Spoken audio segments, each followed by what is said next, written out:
Evet arkadaşlar, yeni bir villa, yeni bir konsept tekrardan karşınızdayım. Herkese iyi günler. Bu sefer genel çekimlerden ziyade her zaman müstakil villaları tercih ediyoruz. Müstakil ve eşyalı olarak tercih ediyoruz. Bugün özellikle site çekmek istedim. Güzel bir site buldum, güzel bir müstakil villa buldum. Site içinde müstakil bir villa. Şöyle anlatabilirim. 3500 metrekare arsa içerisine toplamda 7 adet müstakil villa yerleştirilmiş. Hepsi triplex, hepsi 3 katlı. Havuz ortak, hepsinin bahçesi, otoparkı, girişleri kendine özel. Hatta şu anda biz havuz başındayız. Tanıtacağımız villa bu villa arkadaşlar. Bunun girişi burada. Yandaki villanın girişi hemen karşıdan yer alıyor. Ya da diğer villaların girişleri havuza en azından girişler derken çıkışları diyebiliriz daha doğrusu. Havuza olan çıkışları hepsinin özel. Yani ayrı kendi yolunuzdan girip çıkabiliyorsunuz. Biz bu villayı tanıtacağız.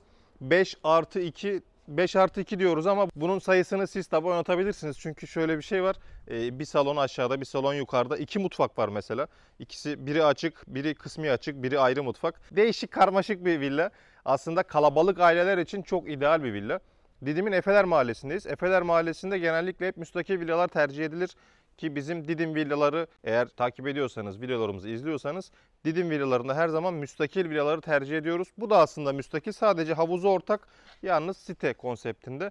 Ve şöyle bir şey var, 500 metrekare arsa payı sadece bu villaya ait. Şu anda biz havuz tarafından hemen giriş yapalım.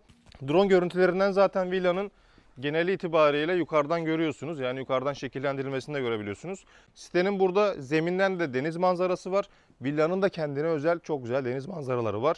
Şu anda biz havuz tarafından aslında alt kattayız. Kotun altındayız. Geniş bir bahçe bölümümüz var burada. 80 metrekare, hatta 100 metrekareye de ulaşabilir. Geniş bir bahçe kullanımı sadece müstakilin altını tabii ki çizdiğimiz için sadece size özel, yani bu villaya özel burada bahçe bölümü var arkadaşlar. Dilediğiniz gibi bu bahçeyi istediğiniz şekilde kullanma imkanınız var. Bu kısımdaki bölümlere daha sonra geleceğim. Şimdi villanın sadece dış cephesinde nereleri kullanabiliyoruz, nereleri bize ait, onları göstermek istiyorum. Ana girişten aşağı ineceğiniz bir merdiven bölümümüz bulunuyor. Yaya girişi yapacağınız kısım hemen bu tarafta arkadaşlar. Yürüyerek buradan girebiliyorsunuz. Ana girişimiz burada. Burası otopark bölümü. Yani aracınızı rahatlıkla buraya park edebilirsiniz. Kapısı burada bulunuyor hemen. Yan tarafında yine drone'dan görmüşsünüzdür. Büyük bir kolej var burada. Özel bir kolej. Sınav koleji. Onun hemen bitişinde yer alıyor. Geniş bir bahçe bölümümüz de yine burada var arkadaşlar. Benim her zaman söylediğim, özellikle de istediğim bölümler aslında tam da burası. Ön tarafı biraz kör olabilir. Yani size önü villa var, kapalı, İşte bahçe birazcık burada dar diyebilirsiniz. Daha doğrusu kör nokta diyebilirsiniz. Villanın bu kısmında bahçe alanımız arkadaşlar açık. Yani burası arkasında büyük bir istinat duvarı olduğu için boğucu olabilir ama ön tarafı açık. Onu da hemen size göstereyim. Bahçemiz etrafı komple çerçeveliyor. İçinde ağaçları, yetişkin ağaçlarımız var özellikle. Bu kısma kadar gelebiliyorsunuz ve bu taraftan da deniz manzarasını görebiliyorsunuz. Güzel bir deniz manzarası var. Kapanacak gibi değil çünkü ön tarafı aşağı doğru eğimli gittiği için burası tepede kalıyor. Kapanacak bir manzara değil. Manzarayı bu kadar ya da bahçeyi bu kadar övmüşken fiyatı da hemen söyleyeyim size. 25 milyon 500 bin lira buranın satış fiyatı var. Bu villa ile alakalı bütün bilgileri açıklama kısmında yazmış olacağım. Oradan okuyabilirsiniz. Bahçe bence ideal bir bahçe. Geniş, büyük. En azından böyle çizgi şeklinde değil de geniş, böyle kare şeklinde. Başta söylediğim gibi eğer kalabalık bir aileyseniz, çoluğunuz, çocuğunuz, arkadaşınız, eşiniz, dostunuz, abiniz, akrabanız çoksa burada bu evi aslında ikiye bölme imkanınız da var. Hani alt tarafı başka salon, mutfak ayrı, üst tarafta bahçe ayrı, alt tarafta bahçe ayrı. Çocuklarınız için burada oyun parkı bile yaratma imkanınız var. Ya da ben özel sitenin ortak havuzunu kullanmak istemiyorum da müstakil havuz yapacağım diyorsanız burada bence o alan da var. Hatta buraya bir serinleme havuzu dahi yapılabilir. Şimdi biz vakit kaybetmeyeceğiz. Çelik kapıdan villanın içine gireceğiz. Önce giriş kattaki yerleri görelim. Sonra alt kata inelim. Ya da önce üst kata inelim, en son alt kata inelim. Evet arkadaşlar, çelik kapıdan içeri girdiğinizde sağ kısımda bir oda var. Şurada akıllı ev panelimiz bulunuyor. Koridor aslında burada ortadan ikiye bölmüş. Merdiven hemen sol kısımda yer alıyor. Burada pardon, ben buraya oda dedim ama burası ayrı mutfak. Yani dediğim gibi iki tane mutfak var. Burası ayrı mutfak arkadaşlar. Saya saya gidelim. Gördüğümüz bir oda büyüklüğünde güzel bir mutfak bölümü burada bulunuyor. Evyenin üstünde otomatik panjurlar var bu arada. Pencere var. Mutfak bölümümüz aslında bir kısmı tezgah, bir kısmı açık alan şeklinde dizayn edilmiş. Antresit ve beyaz tonları burada hakim. Sensörümüz de burada bulunuyor. Aslında mutfak bölümünde bu sensörün olması, en azından ocakta bir şey unutabilirsiniz. Eskaza, yangın çıkabilir. Bunlara hemen müdahale etmek adına bu alarm sistemleri çok faydalı arkadaşlar. Mutfak burada geniş. Mutfaktan balkona çıkabiliyorsunuz. Balkon böyle ince, uzun, salondan da çıkabileceğiniz, bu katta bulunan salondan da çıkabileceğiniz bir balkona sahip. Ortak bir balkon. Balkondan deniz manzarası var. Ortak olan havuzu görebiliyorsunuz. Aşağı kısımda bulunan bahçe bölümüne de buradan hakim olabiliyorsunuz. Bence kullanışlı bir balkon. En azından geniş ve ferah. Yani çok villa gezdik. Bu kadar uzun bir balkonu ben ilk defa gördüm. Biraz daha geniş olsaydı ne olurdu demeyin. Çünkü aşağıda bahçe alanı var. Orayı iyice boğmuş olacak. O yüzden bu boyut şu anda ideal. Bu katta bulunan salon bölümüne de yeri gelmişken buradan hemen girişimizi yapalım. Geniş bir salon arkadaşlar. Şimdi 5+2 diye aşağıda bir rakam telaffuz ettik ama metrekarelere baktığınızda yani mutfağı gördünüz mesela. Mutfak gayet geniş. Ayrı mutfak. Salon gayet geniş. Güzel, ferah bir salonu var. Önü açık. Yani 5+2 ya burası çok küçük demeyin. Sadece arsa payı 500 metrekare. Bu villaya düşen, daha doğrusu her villaya düşen metrekare aynı. Dizaynları da tamamen aynı. İç dizaynlarını bilmiyorum. Hepsinin içine girmedim. Sadece tanıtım yapacağım için bunun içine girdim. Tavandan başlayalım. Tavandaki şu şerit, kenarlardaki gergi tavanlar ve ortada bir oval bir desen var. Yine aynı şekilde zeminde 60'a 120 seramikler yer alıyor. Burada bahçeye, yani arka tarafta girişte üstte bulunan bahçeye bu salondan çıkış yapabiliyorsunuz. Ya bu yüzden bu bahçede belki bir barbekü bölümü dizayn edebilirsiniz ya da buranın üstünü böyle kapatıp pergoleyle belki bir oturma düzeni orada bahçe mobilyasıyla yapabilirsiniz. Bunun için alt katı tercih etme imkanınız var. Televizyon ünitesi için bu kısım tercih edilmiş. Herhalde bunu da sadece bu seramiklerle belli etmek istemişler. Ayrıca bir ünite yok. Onu da size bırakmışlar. Bu eşyasız olarak tanıttığım, kanalımda özellikle eşyası olarak tanıttığım ikinci villa. Ama eşyasız olmasına rağmen özellikle burayı görmek istedim ve sizlere tanıtmak istedim. Çünkü farklı kitlelere hitap etmek çok önemlidir. Özellikle de başta söylediğim gibi gerçekten kalabalık bir aileyseniz onlar için idealdir. Ama diğerleri için de en azından fikir oluşturmak adına izlemenizi tavsiye edebileceğim bir villa. Özellikleri bakımından en azından diğerleri gibi müstakil değil. Sitede olsa konsept nasıl oluyor ya da sadece kendine özel olduğu zaman konsept nasıl oluyor, bunları görmenizi istedim.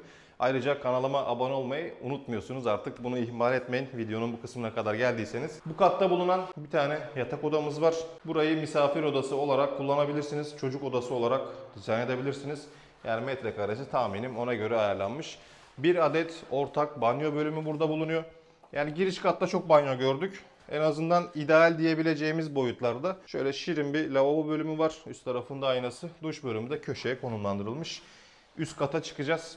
Üst kattaki, hatta alarm demişken mesela şurada da bir alarm düzeneğimiz bulunuyor arkadaşlar. Lafımız bölündü. Üst kata çıkalım. Finale aşağıda devam edelim. Şimdi kısım kısım gideceğiz arkadaşlar. Her girdiğim bölümde gördüğümüz yerleri özellikle üzerine basmak istiyorum.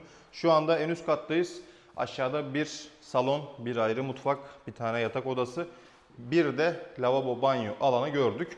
Şimdi üst kattayız. İlk yatak odamızın içine girdik. Burası büyük ihtimalle ebeveyn odası olarak düşünülmüş. Şurada yatak başlıkları için bir bölüm ayrılmış. Karşı tarafa elbise dolabı, kendine özel bir banyosu var. Burada da bir balkon var. Aşağıdakiyle aynıdır tahminimce. Evet, aşağıdakiyle aynı. Aynı boyutta, uzunlukta ortak kullanılabilen bir balkon bölümü var. Sadece bir adet de burada Fransız balkonu düşünülmüş arkadaşlar. Alt kattaki giriş katta bulunan misafir odası diyebiliriz. Evet, misafir odasının tam üstünde yer alıyoruz. Burada bir adet yine bir Fransız balkonu var. Çok güzel bir esintisi var. En azından iki balkon açtığınızda eminim burada klima kullanılacak bir pozisyon yok. Çünkü esinti çok güzel ve ferah, çift taraflı, hatta 3 taraflı buraya aydınlatma için ışık da giriyor. Kendine özel bir banyosu var arkadaşlar.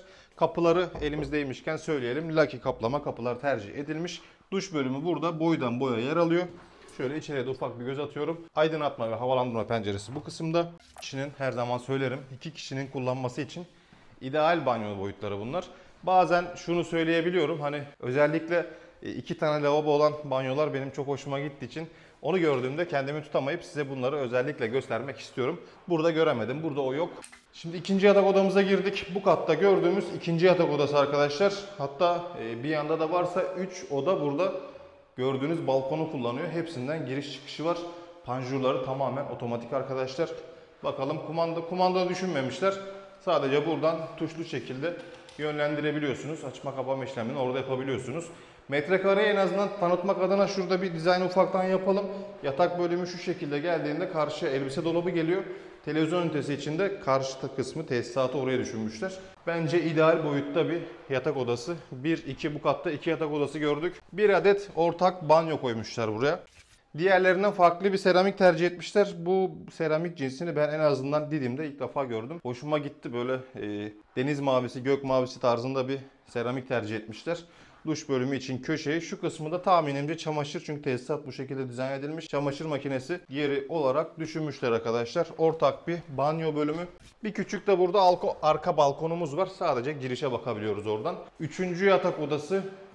Bu katta gördüğümüz 3. yatak odası burası arkadaşlar. Yani balkona yine ortak çıkıyorsunuz. Çok güzel bir deniz manzarası var. Sitenin de ortasına tamamen hakim olabiliyorsunuz.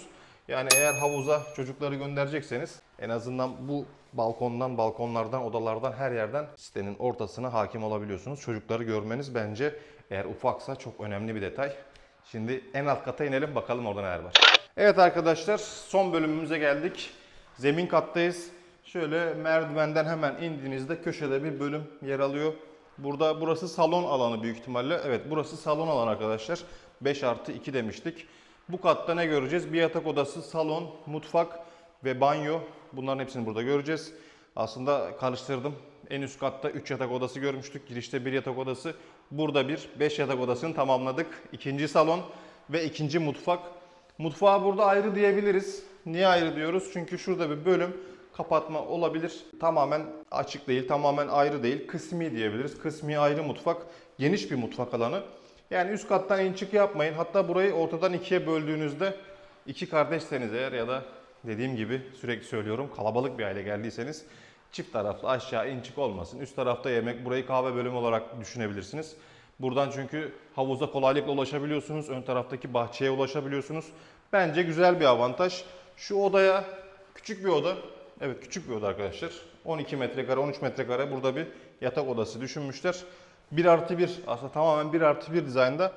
Evet, tek farkı arkadaşlar burada sauna varmış. Tek farkı bu herhalde. Bu bölümü kullanmak isteyenler herhalde en avantajlı olanlar olacak. Sayı olarak bakarsak, yani oturacaksanız eğer 5-6 kişi burada rahatlıkla oturulabilir. Uzanacaksanız da tahminimce 1-2 kişi anca uzanarak burada terleyebilirsiniz, ter atabilirsiniz. Burada ter attıktan sonra havuza koşarak kendinizi atabilirsiniz. Geniş bir banyo arkadaşlar. Dediğim gibi burası 1+1 olarak dizayn edilmiş. Metrekaresi, hatta normal 1+1 daireleri, şimdi hep lüks villaları tanıtıyoruz doğru, ama bulunduğumuz bölgelerde tabii ki daireler var. Tabii ki daha uygun daireler de var.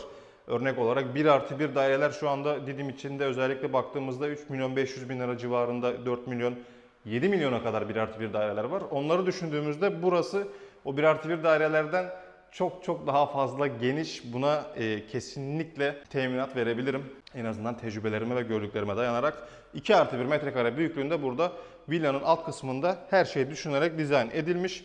Buradan bahçe bölümüne çıkabiliyorsunuz. Panjurları dediğim gibi otomatik akıllı panelden yönlendirebiliyorsunuz. Güzel bir villa. Bence çok kullanışlı bir villa. Benim için çok, ama en azından ben bile denk geldiğim zaman görebilirim. Çünkü bazı şeyleri de aklımızda düşünüp ilerleyen zamanları da plan edip kafamızda hayaller kurabiliyoruz. Öyle hayaller kurabildiyseniz ne mutlu bana. Kendinize çok iyi bakın. Güzel bir villa gezdik. Fiyatı tekrar söyleyeyim, 25.500.000 lira buranın satış fiyatı arkadaşlar. Kendinize iyi bakın. Kanalıma abone olmayı sakın unutmayın. Bir sonraki villada, bir sonraki tasarımda, farklı videolarda görüşmek üzere. Kendinize iyi bakın. Hoşça kalın.